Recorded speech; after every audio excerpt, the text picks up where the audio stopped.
그럼 가슴도 수술한 거고, 얼굴도 성형한 거고, 밑에도 수술한 거야? 날 속인 거야? 도대체 진짜가 있긴 해? 여기 웬 미녀 둘이 경악을 금치 못하며 열변을 토하고 있습니다. 두 미녀 사이에 묘한 감정이 흐르고 있는 것 같은데요.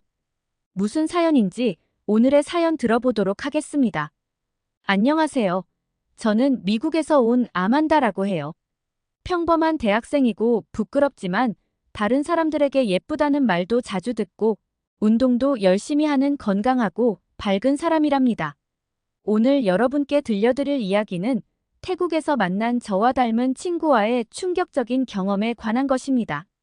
태국에서 시작된 작은 만남이 제게 너무 큰 충격을 안겨주었어요. 처음 태국에 도착했을 때 저는 이국적인 풍경에 빠져들었어요. 태국의 아름다운 자연과 화려한 도심은 매일 새로운 경험을 선사해 주었죠. 그러다 우연히 바에서 만난 사람이 바로 치라였습니다. 처음 봤을 때 저는 그녀가 너무나 아름다워서 같은 여자인데도 숨이 멎을 뻔했어요. 치라는 하얀 피부에 얇은 허리, 긴 생머리를 가진 여성이었어요. 그녀의 미소는 정말 따뜻하고 밝았고 모든 사람이 한 번쯤 돌아볼 정도로 매력적이었어요. 저는 그런 그녀와 자연스럽게 함께 술잔을 건배하게 되었고 우리는 금방 친구가 되었습니다. 치라와 저는 마치 오래된 친구처럼 금세 가까워졌어요. 치라의 가이드를 받으며 태국의 거리를 걷고 맛있는 음식을 먹고 방콕의 유명한 관광지를 돌아다니며 많은 추억을 쌓았죠. 그녀와 함께 있는 시간이 너무 즐거웠어요. 우리는 태국의 길거리 음식으로 저녁을 먹고 시원한 맥주를 마시며 하루의 피로를 풀곤 했습니다. 함께 찍은 사진도 정말 많아요. 특히 치라의 하얀 피부는 카메라 앞에서 더욱 빛났고 그녀의 웃음소리는 언제나 주변을 환하게 밝혔죠. 태국에서의 일상은 너무나 자유롭고 즐거워서 치라와 함께한 시간이 제게는 특별한 의미로 다가왔어요. 치라는 제가 태국에 머무는 동안 태국에 대한 많은 것을 알려주었어요. 그녀와 함께 맛본 태국의 전통 음식, 이국적인 향신료의 맛, 그리고 방콕의 화려한 야경은 잊을 수 없는 기억이 되었죠. 우리는 늦은 저녁 맥주 한 잔을 하면서 진솔한 대화를 나누기도 했습니다. 어느 날 밤, 치라와 함께 방콕의 한 바에서 맥주를 마시며 그날의 일상을 이야기하고 있었죠. 그날따라 치라는 유난히 진지한 표정이었어요. 저는 그런 그녀를 바라보며 물었어요. 무슨 일 있어? 고민 있는 것 같아 보여. 치라는 잠시 머뭇거리더니 깊은 숨을 내쉬며 저를 바라봤어요. 아만다, 사실 내가 너에게 말하지 못한 비밀이 있어. 저는 그녀의 표정이 평소와 다르다는 것을 느끼고 긴장했어요. 설마 무슨 일이 생긴 걸까? 라는 생각이 들었죠. 치라는 저를 똑바로 쳐다보며 말을 이어갔어요. 이제는 말해야 할 것 같아. 아만다, 사실 나는 남자야. 그 순간 마치 시간이 멈춘 것처럼 느껴졌어요. 제가 듣고 있는 말이 현실이 아닌 것만 같았죠. 남자라니? 치라가? 저를 바라보는 그녀의 눈빛은 너무나 진지했고 거짓말처럼 느껴지지 않았어요. 하지만 제 머릿속은 하얘졌고 믿을 수 없었어요. 치라는 가슴도 크고 몸집도 작고 피부도 정말 좋았거든요. 남자라고는 믿겨지지 않았어요. 네가 남자라고? 그게 무슨 말이야? 제가 말을 더듬으며 물었을 때 치라는 고개를 끄덕이며 덧붙였어요. 태국에는 트랜스젠더가 많아. 나도 그중 한 명이고. 그 말이 끝나자마자 저는 말 그대로 충격을 받았어요. 그동안 저는 치라를 여성으로 알고 있었고 그녀와 함께한 모든 순간이 마치 거짓처럼 느껴졌습니다. 제가 그렇게 아름답고 친하게 지냈던 친구가 사실은 남자였다니 너무 혼란스러웠고 당황스러웠어요. 그러나 저는 치라를 진심으로 친구로 생각했었기에 치라의 성 정체성에 대해서 존중하려고 했습니다. 치라가 저를 좋아하게 되었다고 고백하기 전까지요. 치라는 조심스럽게 저를 좋아한다고 고백했습니다. 아만다, 처음 본 순간부터 널 좋아하게 됐어. 진심이야. 그 말이 더 이상 제게는 달갑지 않았어요. 그저 당혹스러웠고 더 이상 그 자리에 있을 수 없었어요. 그래서 저는 그 자리를 피하려고 칠아에게 말도 제대로 하지 못한 채 황급히 떠나버렸습니다. 칠아는 계속 연락을 해왔어요. 급하게 고백해서 미안하다며 제가 원하면 다시 남자로 돌아가겠다고 하더군요. 하지만 저는 칠아의 현재 상태를 자세히 알지도 못할 뿐더러 그저 친구로만 생각했기에 그녀를 이성으로 생각한다는 건 너무 어렵고 거부감이 들었어요. 생각해보세요. 정말 깊은 우정을 쌓을 것 같았던 친구가 갑자기 이성으로 다가온다니요. 칠아의 고백은 저에게 너무 큰 충격이었고 저는 그 사실을 도저히 받아들일 수 없었어요. 칠아가 저에게 남자였다고 고백하는 순간 저의 모든 기대와 감정이 한순간에 무너지는 것 같았어요. 마음속에서는 알 수 없는 거부감과 역겨움이 밀려왔어요. 칠아에게는 정말 미안하지만요. 그날 밤 저는 칠아와의 모든 순간을 되돌아보며 많은 생각에 잠겼습니다. 칠아는 왜 여자가 된 걸까? 왜 태국에는 많은 트랜스젠더가 있을까? 대체 무슨 이유로 태국 사회는 트랜스젠더와 성소수자에게 이렇게 개방적일 수 있을까? 저는 공부할 때도 그렇지만 궁금한 게 있으면 정확하게 알 때까지 파헤치는 성향이 있어요. 특히나 지금 겪는 일은 피부로 닿는 일이고 태국에서 겪은 혼란을 해소하기 위해 직접 이 주제에 대해 더 깊이 알아보기로 결심했습니다. 그리고 곧 놀라운 사실들을 알게 되었죠. 태국은 다른 아시아 국가들과는 달리 성소수자들에 대해 매우 관용적이고 개방적인 사회로 알려져 있었어요. 그 이유 중 하나는 바로 불교에 있었어요. 태국은 상좌부 불교를 믿는 나라로 불교는 성소수자에 대해 금지하거나 비난하는 교리가 없어요. 오히려 불교의 교리는 타인에게 해를 끼치지 않는다면 각자의 삶을 자유롭게 살아갈 수 있다는 생활 방식을 따르죠. 이 때문에 태국 사회는 성소수자에 대해 상대적으로 유연하고 관용적인 태도를 가지고 있었어요. 불교는 다른 사람을 억압하지 않고 있는 그대로의 존재를 받아들이는데 중점을 두고 있거든요. 이런 불교적인 관용이 태국에서 트랜스젠더나 동성애자들이 상대적으로 자유롭게 살아갈 수 있는 문화를 형성하게 된 것이죠. 그뿐만이 아니었어요. 태국은 서구의 식민 지배를 받지 않은 몇 안 되는 아시아 국가 중 하나였어요. 많은 아시아 국가들이 서구의 식민 지배를 받으면서 그들이 가져온 기독교적 가치관과 동성애를 금지하는 법률을 받아들였죠.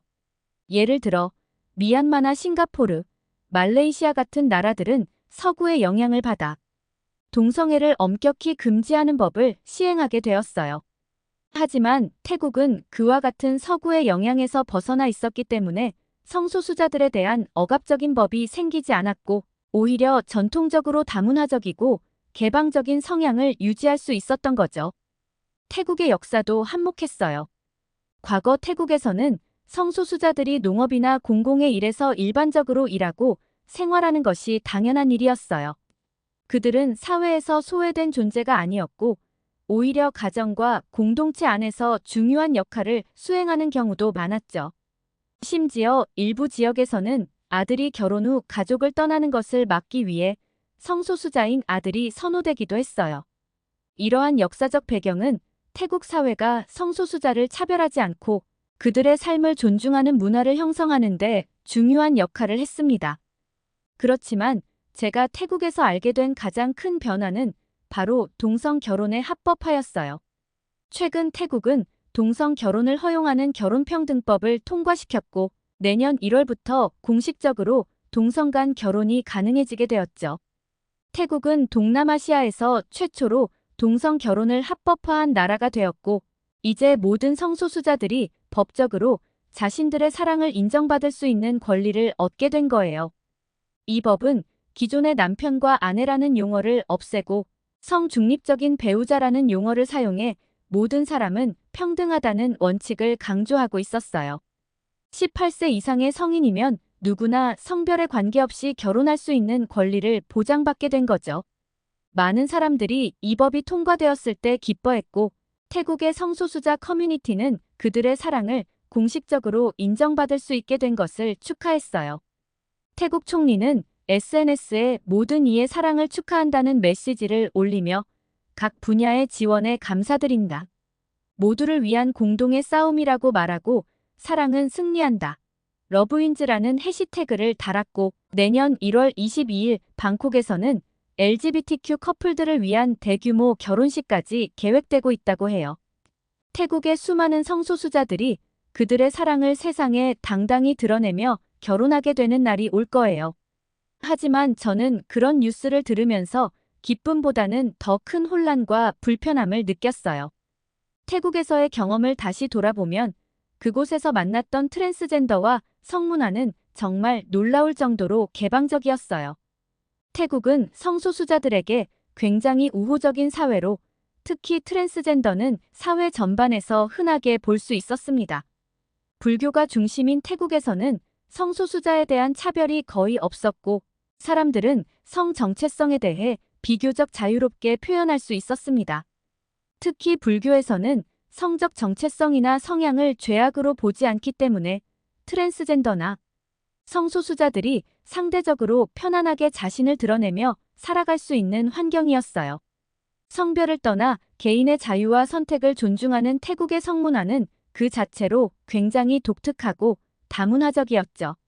하지만 태국의 성문화는 저에게 혼란스러움도 안겨주었습니다. 트랜스젠더들이 사회적으로 인정받고 심지어 연예계나 미인 대회에서도 활발하게 활동하는 모습을 보면서 한편으로는 경이로웠지만 제가 알던 보수적인 성 가치관과는 너무 달라 적응하기 힘들었던 것도 사실이에요. 특히 치라와의 경험을 통해 성 정체성에 대한 충격을 받으면서 저는 성소수자들에 대한 문화적 차이를 깊이 느꼈습니다. 태국이 이런 개방적이고 자유로운 문화를 가진 건 물론 존중받을 만하지만 저 개인적으로는 여전히 보수적인 가치관에 익숙했기 때문에 그 문화가 저에게는 조금 낯설고 불편하게 느껴졌습니다. 태국의 행보는 존중해야 하고 멋진 일입니다만 직접 겪은 치라와의 일화 때문인지 저도 모르게 마음이 너무나 불편하고 울렁거렸어요. 왜냐하면 제가 믿고 있는 가치와는 너무나 상반되었기 때문이죠. 저는 남성과 여성 각자의 역할이 서로를 가장 빛나게 한다고 생각해왔어요. 저는 동성 친구와 연애를 생각해 본 적이 없으니 너무나 자연스럽게 그렇게 생각했습니다.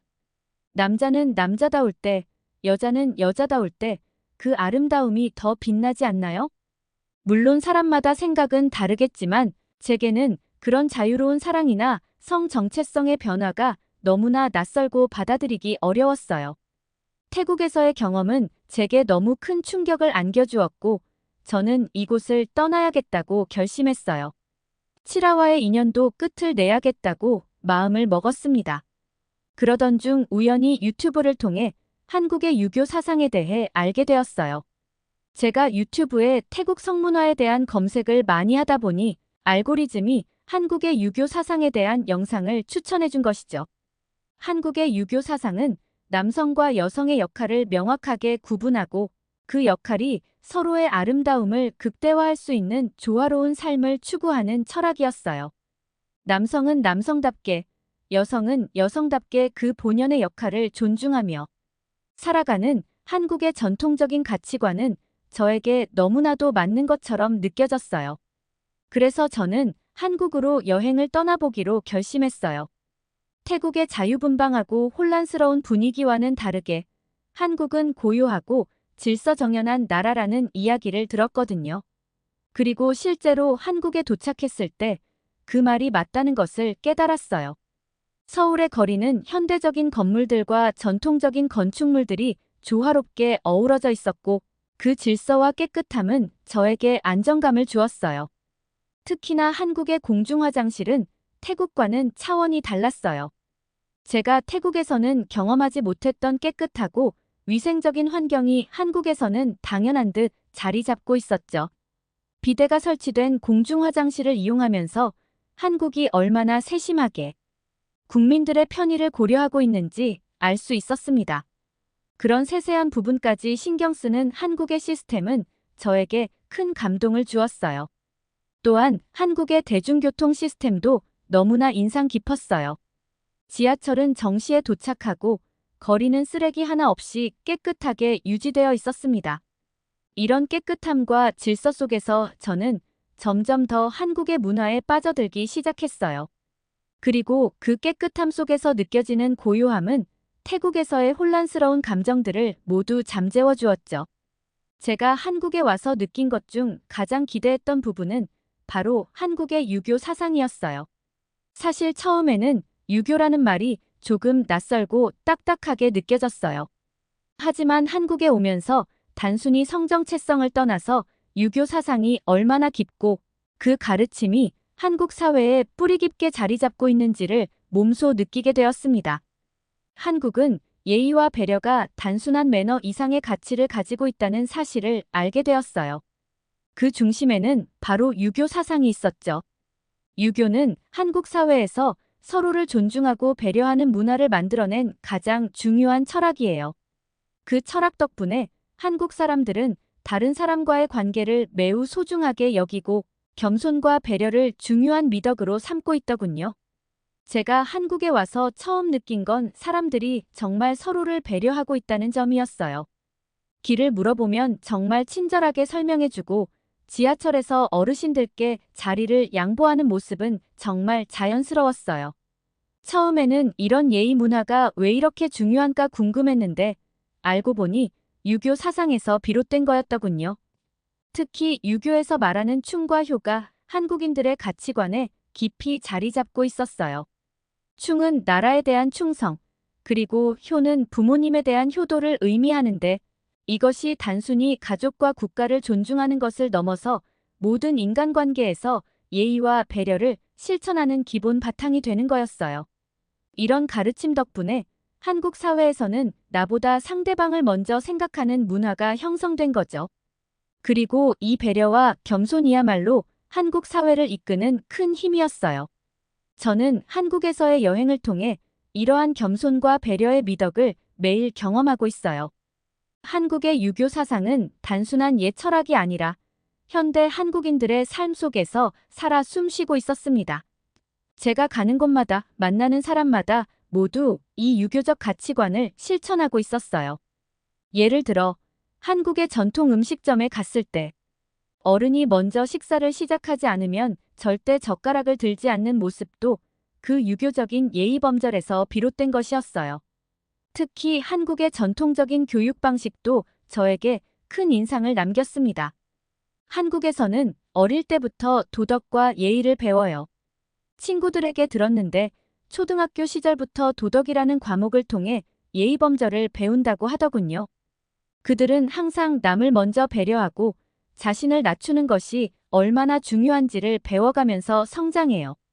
그 결과로 한국 사회에서는 서로를 존중하고 예의를 지키는 문화가 자연스럽게 형성되었죠.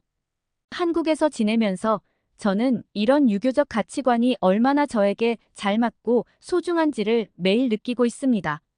사실 제 나라에서는 개인주의가 더 강조되는 편이에요.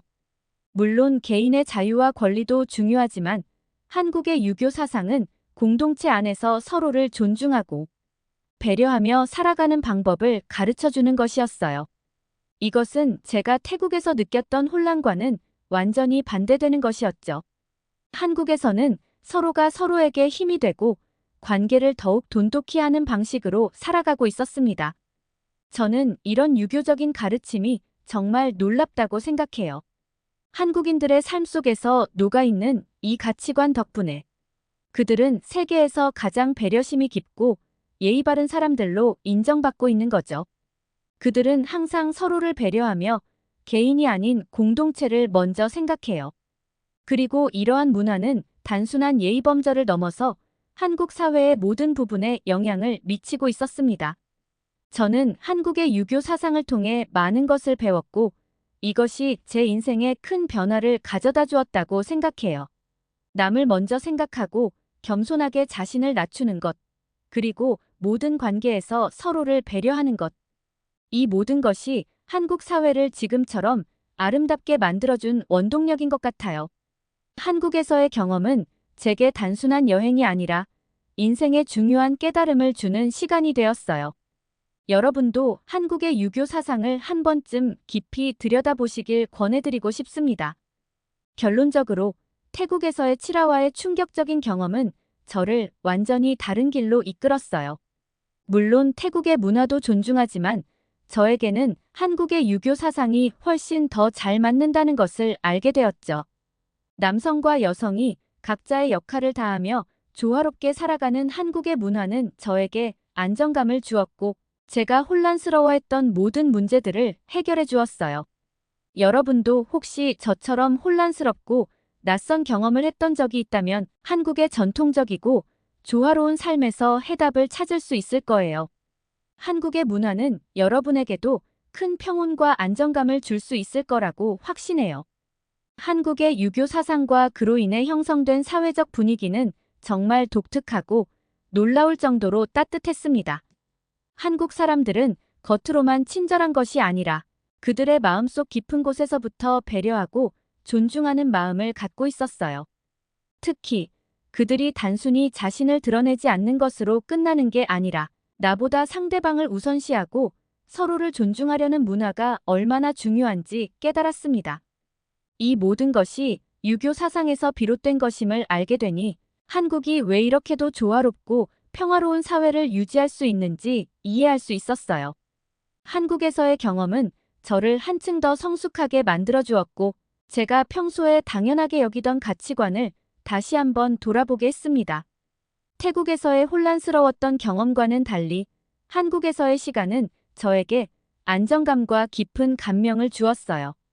유교 사상을 바탕으로 한 한국의 예의와 배려는 단순한 규범이 아니라 한국인들의 삶 그 자체였습니다. 여러분도 한국에 오신다면 꼭 그 따뜻함과 진심을 느껴보시길 바랍니다. 이제 저는 한국에서 배운 이 가르침을 잊지 않고 제 삶에 소중히 간직할 것입니다.